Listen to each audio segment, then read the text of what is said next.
কথায় আছে শূন্যস্থান কখনো শূন্য থাকে না, ইতিহাসও তাই বলে। যোদ্ধার জায়গা নেয় আরেক যোদ্ধা, বিপ্লবীর পতনে জন্ম নেয় নতুন বিপ্লবী।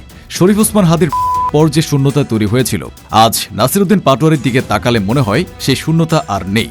নাসিরউদ্দিন পাটোয়ারিকে দেখলে বারবার হাদির কথা মনে পড়ে। চাঁদাবাজদের বিরুদ্ধে তার সরাসরি জেহাদ, ইনকিলাব জিন্দাবাদ স্লোগান, মুড়ি বাতাসা বিলিয়ে বিলিয়ে ভোট চাওয়া, প্রভাবশালী প্রতিপক্ষের দুর্বল জায়গায় টান দিয়ে দিশেহারা করে দেওয়া, সবকিছুতে যেন হাদির ছায়া। হাদি যেমন ফ্যাসিস্টদের গলার কাঁটা ছিলেন, নাসিরউদ্দিন পাটোয়ারি তেমনি চাঁদাবাজদের গলার কাঁটা। শুধু গলার কাঁটা নয়, তিনি যেন তাদের চলার পথের কাঁটাও। নির্বাচনী মাঠে নাসিরউদ্দিন পাটোয়ারি ডাইরেক্ট অ্যাকশন দেখলে মনে পড়ে যায় 5 আগস্ট পরবর্তী সে দিনগুলোর কথা, যখন হাদিকে একা লাঠি হাতে রাস্তায় নামতে দেখা যেত ফ্যাসিস্টদের বিরুদ্ধে। আজ নাসিরউদ্দিন পাটোয়ারিও একাই নামছেন চাঁদাবাজদের বিরুদ্ধে। নিজের জয়ের চেয়ে তার লড়াইটা বেশি চাঁদাবাজদের বিরুদ্ধে, ঘৃণার বিরুদ্ধে, অন্যায়ের বিরুদ্ধে। এখানেও হাদির সঙ্গে তার মিল। হাদি কখনো বলেননি তিনি জিতবেন, তিনি দাঁড়িয়েছিলেন ইনসাফের পক্ষে কথা বলতে, বেইনসাফদের কবর রচনা করতে।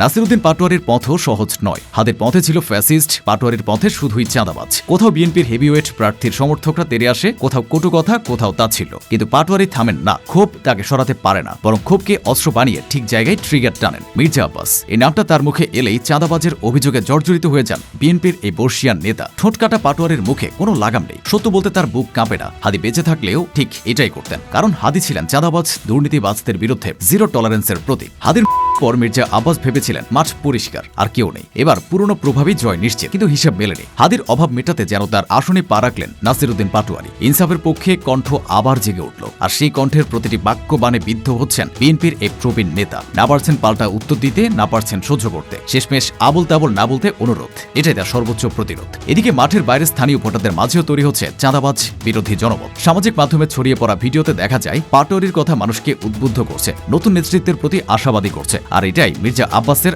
আসল মাথা ব্যথা। বাইরে যতই ড্যাম কেয়ার ভাব দেখান, ভেতরে তিনি ঠিকই খামছেন, কারণ এই তরুণদের হাতে ফ্যাসিস্ট পালিয়েছে। বৈষম্য বিরোধী আন্দোলন সফল হয়েছে। হাদি আর পাটোয়ারি দুজনে ছিলেন এই আন্দোলনের সম্মুখ সারির যোদ্ধা। আন্দোলন শেষে তারা মাঠ ছাড়েননি, দেশ গড়ার স্বপ্নে রাস্তায় ছিলেন। সেই স্বপ্ন বাস্তবায়ন করতে গিয়েই জীবন দিতে হয়েছে হাদিকে। আর তার অপূর্ণ কাজ পূরণ করতে যেন হাদির আসনে আজ আরেক হাদি হয়ে দাঁড়িয়েছেন নাসিরউদ্দিন পাটোয়ারি। মির্জা আব্বাস ইতিমধ্যেই ঘামছেন। চাঁদাবাজি নিয়ে যত ভাষার অস্ত্র আছে সবই ছোড়া হয়েছে, শেষটা কোথায় গিয়ে দাঁড়ায় সেটাই এখন দেখার।